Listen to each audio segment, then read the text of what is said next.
I'm Laura Banford, and I'm going to show you how to make some rockin' pasta salad and couscous lentil salad.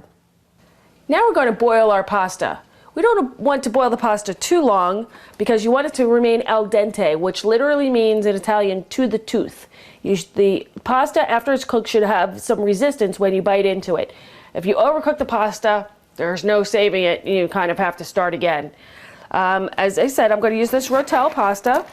I have about 4 quarts of salted water, boiling furiously away. You always salt your pasta water. It's the only chance you can to infuse your pasta with flavor. Okay, I'm going to drop this in. About half a pound. And then we're going to give it a little stir, make sure none of it is sticking together. And put our lid back on. And we're going to boil that for about 8 minutes. And when we come back, we're going to prep our red onion and celery.